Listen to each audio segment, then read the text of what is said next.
Hi, a very good morning or good afternoon to all of you. I'm Ivan, the Scientific Affairs Manager of Sebia APAC. Today we will be talking about immunotyping, and I really hope that at the end of this session, you will see the whole results interpretation of aspects of immunotyping simplified for your practical application. I'll welcome you to post your questions in the questions chat box along the way. And should you have any other questions beyond this webinar, you're warmly welcome to send these questions to me. I pasted my email in the chat box and I've also included the survey link as well. And I would really hope that you could participate in the survey link to help us improve our webinars, our future webinars.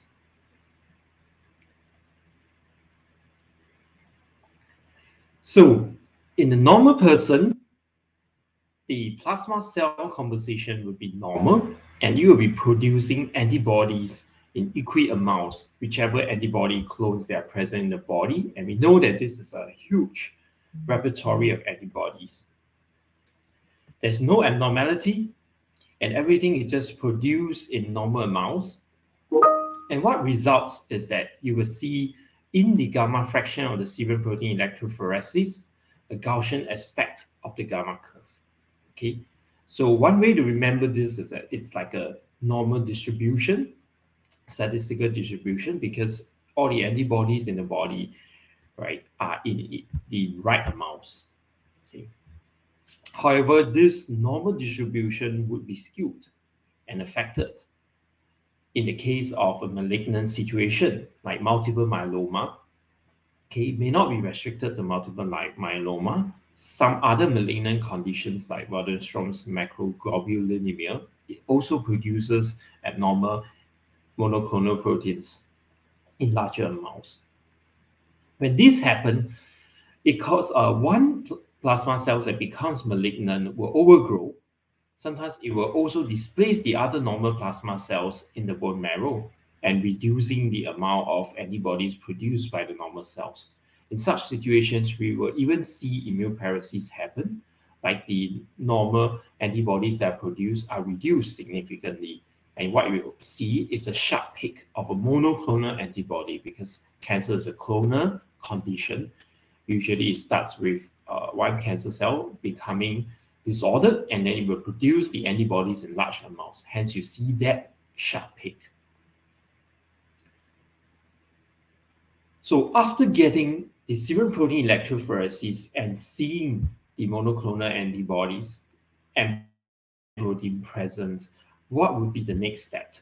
Importantly, you have to identify what that isotype of the antibody is. So is it an IgG, is it AM, D or E? Because the nature of the antibody isotype will tell you a very different prognosis for each of the different cancer types. Okay, so and also importantly, what would be the light chain composition of those antibodies? So there are two methods to identify the isotypes. One would definitely be the conventional immunofixation method using agarose gel electrophoresis. But today our focus will be on immunotyping, which uses capillary electrophoresis. Okay, so with the capillary electrophoresis instrument setup, you can be assured that this process has a better workflow and increased automation and traceability compared to the conventional gel method, where you still have to perform the individual pipettings. Okay, of course, similar with the immunofixation concept would also be that anti-serial, the sample will be mixed with anti-serial of different specificities. And this will target all the different heavy chains. The main heavy chains that we look at will be IgG, IgA, and IgM. The same goes for immunofixation, that you will also screen these antibodies first. Why? Because they are the antibodies that present in larger amounts. All right, so we always screen those that most frequently would happen. And should there be any exceptions, there are the exceptional anti-serials to look at other scenarios like IgD and IgE, right? Or free light chains. Okay.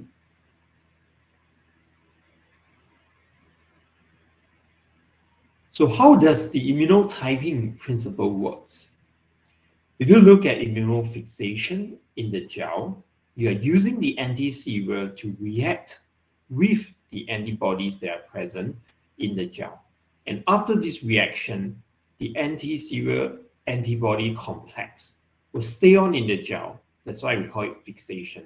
They are fixed within the gel and you're not able to wash them away. However, immunotyping employs a different mechanism.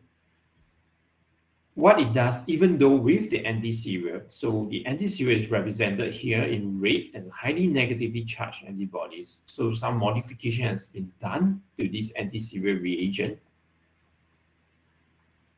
And when you mix it with the patient's sample, which is denoted as the green highlighted immunoglobulin within the serum, I want you to know that the anti-serum is blind. It will always bind to the isotype, whichever isotype that it targets. Like for example, if it binds with the patient's IgG, you bind every IgG, whether is it monoclonal or is it polyclonal, all right?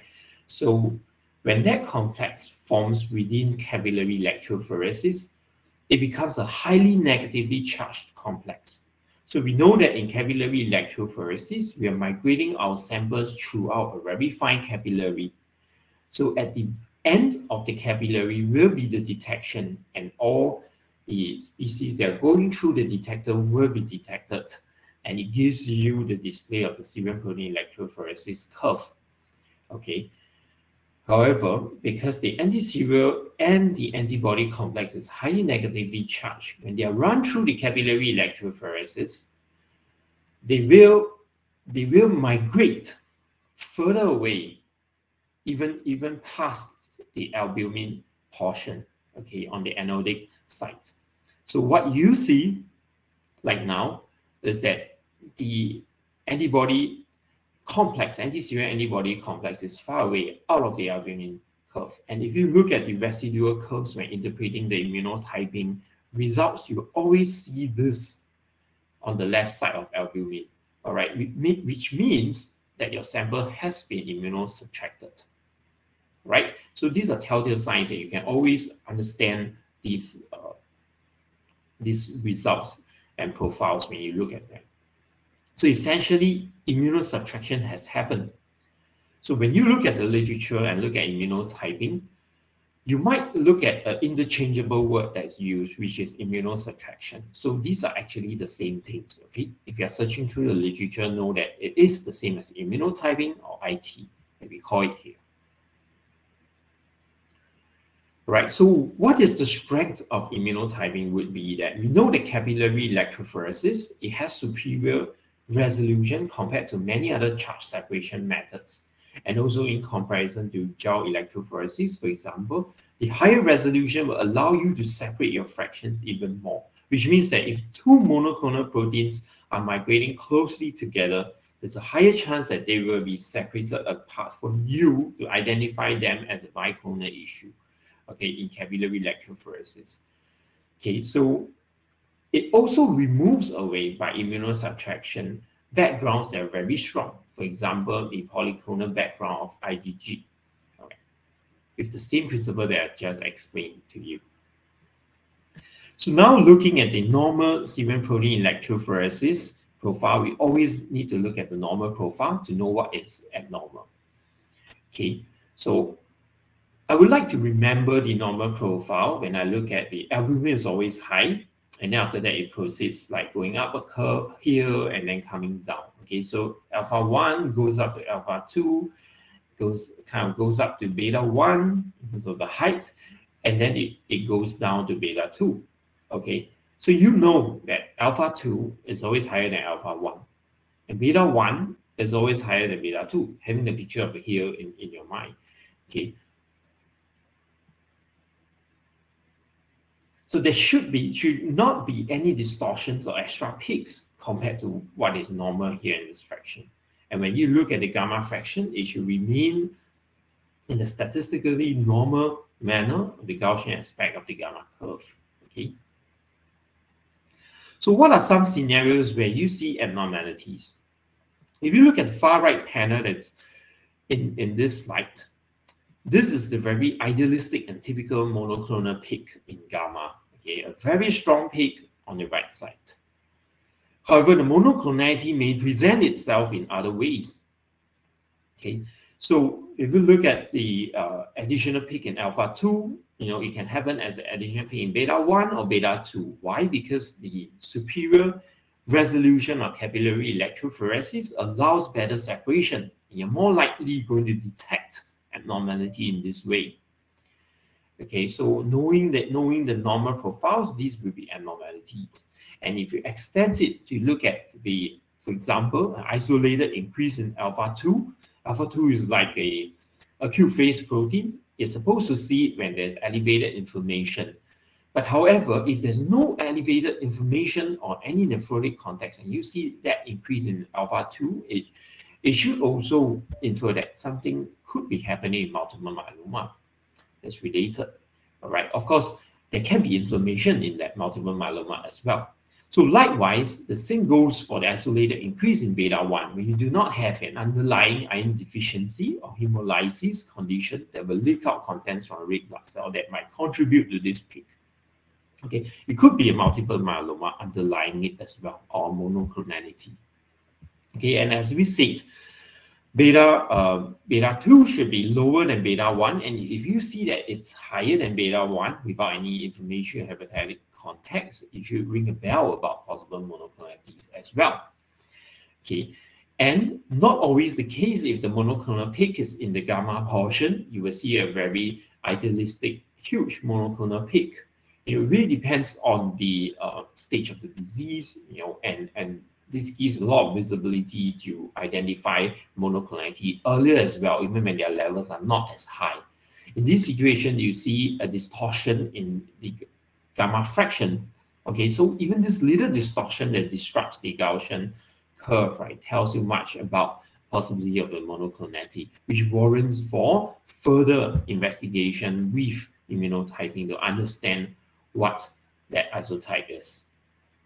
So now let us look at how do we go about to systematically interpret an immunotyping result. Okay, although it looks like there are many panels that are present here, 6 panels, the curve that's in yellow on the top left-hand side is also called the reference curve. Okay, so this is the sample that is not reacted to the anti-serial. There is no immunosubtraction. Okay, if you look at the left side of urine, there's nothing. So there's no immunosubtraction to these. We call it the reference curve because we constantly take reference back to it when we are comparing it to the other frames. All right. So then we look at the other frames, and importantly, so one, we are looking at the reference curve. We have to identify, we always identify from the reference curve where the abnormality is. In this case, it's rather obvious. It's in the monoclonal peak in the gamma fraction. So we will go back to look at the other panels, back at that same abnormality to see which one of them has been subtracted in the residual curves. The residual curves will be the overlaid curves in blue that you see in the other panels. So they identify, and in this case, it's rather apparent that the subtraction is only happening in IgG and in the lambda window. All right, so from this combination, this disappearance of the abnormality, we can be sure that this is an IgG lambda monoclonal band. Okay. The additional advantage of having your immunotyping being more digital on a capillary electrophoresis platform is also that you are able to zoom into your curves. All right, because some of the distortions may be too small for you to detect it by just looking at the smaller magnifications. All right, so you're able to increase it for the various amounts of zoom, like in this example, a 4x zoom at the gamma portion where you see the monoclonal peak.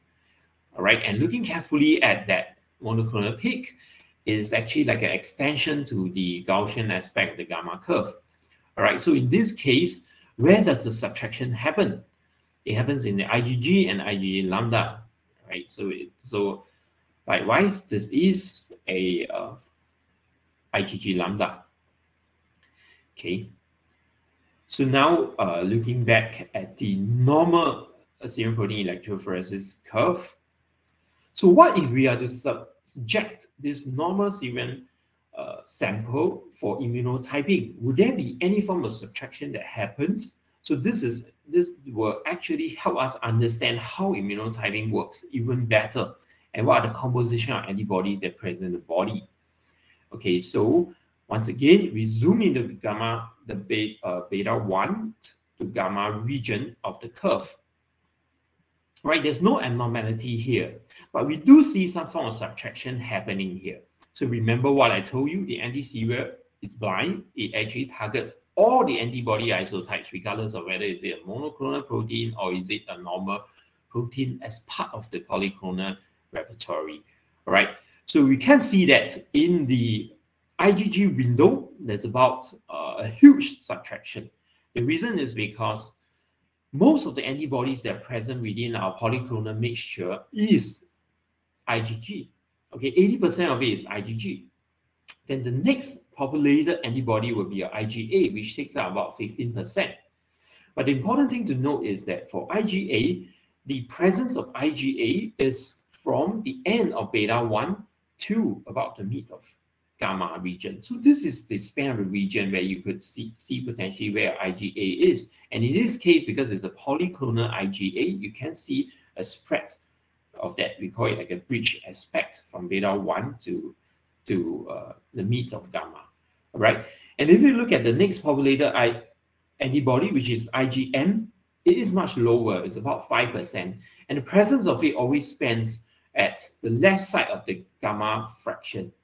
Okay, so it's important to remember these localized positions. Okay, and then if you look at the light chain compositions, remember, because most of your antibodies are the IgGs, so the representation of these light chains, 2/3 kappa and 1/3 lambda subtraction, is also because of the IgG. That is the highest amount of antibody that's present in the polyclonal mixture. Okay, so in the polyclonal mixture of all antibodies, having IgG as the most amounts, 2/3 of the antibodies will be kappa, 1/3 will be lambda, right? So how do you make a difference between a polyclonal increase and a monoclonal increase? A polyclonal increase always have a white base and a rounded top. Okay, so when you see that in your immunotyping and there is subtraction in the kappa and the lambda, as you will see later, it's always a partial subtraction. So just now we talked about 2/3 kappa subtraction, 1/3 lambda subtraction. That is an example of a partial subtraction, which means both of the light chains are partially subtracted. If you look at the monoclonal situation, the monoclonal peak always have a narrow band and a pointed top. And when the subtraction happens, it is not a partial subtraction, but a complete subtraction of either of the light chain types. Why? Because the monoclonal protein only has one light chain identity, right? If it's an IgG kappa, it can't be a lambda as well, unless you have two clones. Okay, so that explains the subtraction difference between them. Okay, so now in this polyclonal increase situation in IgG, once again, a white base and a rounded top. Okay, so identify where the abnormality is in the reference curve. Okay, and now we zoom in, all right, and then we will look at the other windows to see where is the abnormality completely subtracted. It is completely subtracted in IgG, so we know it's of IgG origin. Then now looking at the light chain subtractions, you see that there's 2/3 subtractions in kappa, and then there is 1/3 subtraction in lambda. So there's partial subtraction for both of the light chains. So obviously this is a mixture. It's an increased amount of IgG, but it's a mixture. It's not a monoclonality. All right. So doing the immunotyping also clears our doubt and fears with respect. Okay. So it's a polyclonal increase of IgG. Okay. So now we can move faster with this understanding. If we look at the monoclonal peak it happens in gamma fraction. Okay. So there is complete subtraction in the IgG, and there's only complete subtraction in the kappa. There isn't anything in the lambda. Of course, this peak is narrower with a pointed top. So clearly, this is an example of IgG kappa, right? So now let's look at the polyclonal increase of IgA. Right. So in this situation, in polyclonal increase of IgA, the abnormality is that there's higher beta 2 compared to beta 1. Okay, and this is not normal because the other should be higher. And we can see that there's elevation in the inflammation, acute phase proteins alpha 1 and alpha 2. So we zoom into the abnormality and look at how the change happens.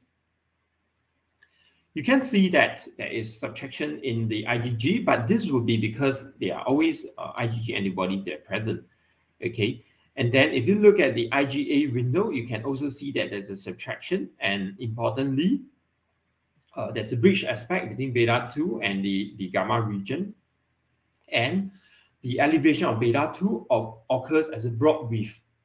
So remember, the same principle applies. Even in IgA, you can see that the antibody increase has a broad width. Remember, polyclonal is always a broad width and a rounded top.